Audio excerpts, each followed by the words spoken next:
I think farmers also need to be a local research. I know sometimes they are like fighting to produce and support their families, but they need to do their own local research as well, and then share the knowledge with others and keep supporting themselves. And I think this is the only way. This episode is proudly brought to you by Mapper Forward's workshop, It's Time to Become a Coffee Consultant. Learn how to diversify your revenue streams and create freedom from your day job while saying goodbye to that alarm clock forever by becoming a consultant within the coffee industry or directly to consumers who have shifted towards home brewing and home roasting. Protect your income from challenging times in the coffee value chain by taking this course today. Go to mapperforward.coffee/workshops or click the link in the show notes for details. Welcome to the Daily Coffee Pro by Mapper Forward, friends. I'm your host, Lee Safar, and this is unfortunately our final episode of this 5-part series with Murilo Bettarello. We are talking, Murilo, about regenerative farming practices for coffee production. And we have had a conversation that has spanned all across the conversations of regenerative farming. I really want to thank you for all the knowledge that you've shared with us so far. And I hope that people will contact you and ask and kind of like find out where you're teaching and get more involved in what you're doing. In this conversation, we're going to be talking about new technology for regenerative farming practices. We talked a little bit about biochar already, but what are some of the other technologies that are available? Yeah, that's good. Good question. Like, and I think what is important, as we are saying, like, establish like plans of adopt the practice. As like working with technical assistants, I used to say that there's a lot of tools in the toolbox of regenerative practice. We, as like technical assistants, agronomists, we should be able to help farmers choose the one that they will have better ROI, return of investment. Yep. Sometimes, you can put irrigation, but it's very expensive. Does the farmer can afford this? Maybe if they put some cover crop or they use local organic residues of some industry, maybe it's cheaper and they will have better return. And then they will be able in the future to do an investment in irrigation if they need it. So there's a lot of tools in the regenerative toolbox. We need to choose the best ones for farmers to make them have better ROI. And how, like, I think one thing that we talked about in last episodes, like previous, it's how the roasters or traders could be engaged on that. I think they should design, like programs with their farmers and put the ball rolling, like to put the snowball, push the snowball, then they will increase. And what, like, it's a good way to start, like select a number of farmers. Started to first do a diagnosis. What are they suffer? Withdrawal, with like coffee berry borer, with lack of inputs, with lack of neighbors. Like, try to map out what their biggest challenge now. Can I ask you a question there? So is it as simple as perhaps a producer saying, a coffee roaster saying to the producers that they work with, let me fund some testing for your farm so that we can get a clear understanding of the quality of the soil and what issues you're experiencing with the trees? Can it be as simple as starting there? Yeah. And like also together with a diagnosis, like to ask them, what's it like? Oh, I have a main problem with rust. So they need to have a program to substitute varieties, but that's too expensive. How can they do that, like step by step? Right. And who do they go to? So let's say a roaster goes to a producer, they get things tested, they find out what the problem is. Who do they go to help with the diagnosis? Do they call an agronomist? Do they call someone like you? Who gets involved? Yeah, I think they need to call like a local specialist or like a specialist to help them to design the program. Mm-hmm. And then to implement that, they need to establish a budget. Maybe they can, I think a good way that I like, invite your clients to do that as well. Like, so if you are a roaster, invite 3 or 4 coffee shops to co-invest with you. Great idea. Yeah, so you can also like do a medium-term program that like we saw, and then you can have the photos of the evolution of your farm in your coffee shop in a booklet that you can like put a QR code, and the as you say, the X generation, they give value to this. Yeah.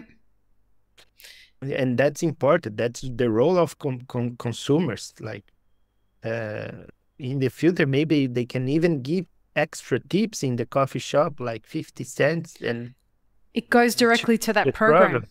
Yeah. Let me ask you, when we're talking about these kinds of programs, are we talking about tens of thousands of dollars, hundreds of thousands of dollars, or are we talking about something a little more, affordable than that? Yeah, that's a good and sensitive conversation. Like, as we are living in a capitalism world, we need to have efficiency. Okay. Mm-hmm. I saw a lot of programs in Africa that I participate that they raise like millions of dollars in US, for example. Right. When you put what percent of these monies go to farmers, it's very few. Okay. They stay along the way in like big hotels, first class flights, and so on. And that's a shame. It's not all the program that's like that, but there is some challenge in that. So you need to be efficient. If you are efficient, just to give a round number, like this work we did with these 30 farmers in Brazil, mm-hmm. Like $30,000 per year program. That's affordable for 30 farms. Yeah. And it goes down to making sure it's values-based business again, right? Making sure that the people that you're working with that are putting these programs together are people who have aligned values to you. Yeah. You can be sure as shit, folks, that if it's somebody that we're talking to at Map It Forward, we vetted them before they've come on the podcast or before that we're working with them to create programs.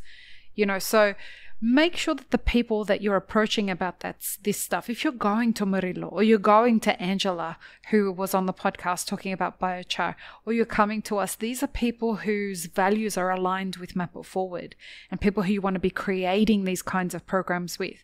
But if you're going to massive importing companies and exporting companies and you're saying, hey, I want to throw some money at coffee farmers, I'm not sure that the agenda is quite the same as if it's going to be people who don't have a financial commercial interest in controlling where you're going to be investing.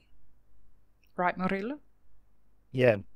So in general, as much closer you go to the producer of the chain, I think more efficient and more impact you will make. Yeah. Yeah. So, yeah. What else? Tell me about other technologies. So I think like we talk about like biochar. I think the irrigation, it's quite expensive, but nowadays I think it will become even more important. But irrigation needs to be right. We don't have like we cannot lose resources, so we need to have smart irrigation practice. But I think in a stairs of like 10 steps in regenerative agriculture, irrigation will be in the last practice you do. Mm-hmm. I think compost, circular agriculture is very important. Mm-hmm. Like map what residues do you have in your region. Is there any agri-industry that you can get for free, the husk? Are you composting, like in the countries like Ethiopia, Kenya, there is a lot of wash station where the farmers took the coffee and they have the pole. They wash. What are they are doing with the residues, with the water of the wastewater of the pulp? Are they composting the pulp? Do they know how to compost better? So this kind of thing need to be better used.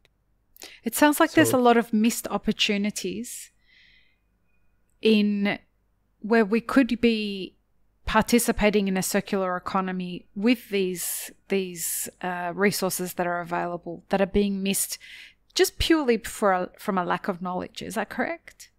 yeah, for sure. Yeah, great. What else? Tell me more. I think microorganisms, I think we have a lot of good microorganisms that we can produce our own using the method that I share with A like bag of local. rice. Yeah, we can use like this. With a bag of Compost. rice, can you do that anywhere?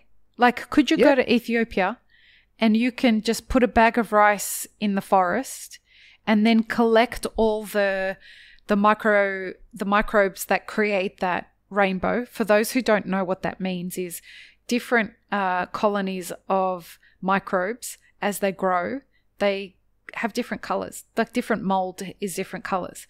And so all those different colors make a rainbow, right? Yeah. So you just go and put a bag of rice in the forest, let the microbes cultivate or start their process, take that, put it in a barrel, and then you feed it so that they proliferate, and then you use that juice, I guess, and then you just use that on the ground, right? That's correct. Yeah, now I will hire you to teach the I studied microbiology for like I have a degree in genetics, so nice. that's why. Yeah, I this is like my jam. I really, really enjoy this stuff. Cool. So microorganisms. I have a question for you there, if that's okay. All of this fermentation that's going on, it's very cool in the specialty coffee world to have these fermentation tanks and, interesting fermentation processes that are going on that make coffee more or less valuable depending on who you are and how you're selling it. Is that harming regenerative agriculture, or is it having no effect? No, I think it's more in the process, Okay. Yeah, like I think it's nice. You have good like different flavors, but I think when you ferment, you lose a bit of terroir. So you need to Okay. the authenticity. But like no, there's not much relation with regenerative. But there is like the microorganisms also what we are seeing here in the crops, when you use less like solute fertilizers and less chemicals and increase the microorganisms as a pest control alternative, you increase the quality of your coffee. We are seeing an average of 2-3 points in SCA Cupping points. score? Yeah, score using this practice. Okay. Another question I have then along the same lines of microorganisms. Koji. Are you aware of koji? Koji, no. Koji is so it was a fermentation practice that was practiced in Japan. Felipe Andreas Ospina came on the podcast and talked about it. He's an ecologist and a biologist based in Colombia, but also lives in Japan. And he was talking about how koji, which is a fermentation that's used mainly with beans, I believe, like soy in Japan. For a coffee competition, somebody wanted to use koji on coffee cherries. Oh, interesting. But what happened was they took the koji from Japan and they took it to Colombia. And it was not native to the microorganism, to the ecosystem there. And it destroyed a lot of the bugs that were in the microorganisms that were in the soil. So I wanted to ask if you knew much about what impact introducing new foreign species had on, let's say, a local ecosystem, and what the consequences of that imbalance are on regenerative farming. Yeah, yeah, you need to watch out. So it's why we prefer to use local microorganisms. Sometimes we use isolates, what we call like there's like microbiologists that isolate one species. So there's one species in Brazil that the scientists, like the Brazilian Agriculture Research Company, the Embrapa, there was in Brazil, there in the north, it's very dry. It's like a desert. Okay. And then we had a cactus there that's called mandacaru, and it's always green, even with like Even with no water. No water, and like 200 days no water, it's green. So they take the roots, isolate microorganisms, and discover that the microorganism that's called Bacillus arabatai. Yeah. They balance the roots change with the earths, and they regulate the plant to evaporate less. No way. So we are applying these microorganisms now. We are isolate people like now companies are selling these, and then we are multiply that in farms and then apply to have drought resistance. So the microorganisms are helping the coffee plants and other agricultural products, I assume, be drought resistant because they help regulate the water transfer. Yeah. That's amazing. I mean, if there's you couple a big revolution in microorganisms now in the world.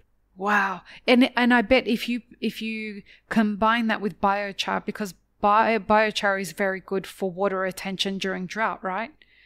Yeah, that's what we are testing now in Brazil. I'm sorry to expose.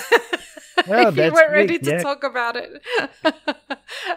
I didn't know about it before this, folks. I didn't tell any secrets I didn't know. No. I mean, that sounds really fascinating to be able to stack these technologies on top of each other so that you can be more resilient about climate change and the depletion of soil and what it sounds like is we're empowering the coffee producer from the future. We're future-proofing coffee production. Yeah. That's exciting, no? Yeah, no, it's very exciting. And I think the exciting is a lot of things to come on this, like science. Is it something that leaves you hopeful about the future of coffee production? If, we have some challenging times ahead, but if we can bring more producers into this idea of regenerative farming, is it something that excites you? And are you hopeful about it? Yeah, I think it's the only way to keep producing. Like farmers need to adopt this practice. They need to share knowledge. They need to support each other and share the practice and learn, test, and share. I think farmers also need to be a local researcher. I know sometimes they are like fighting to produce and support their families, but they need to do their own local research as well, and then share the knowledge with others and keep supporting themselves. And I think this is the only way.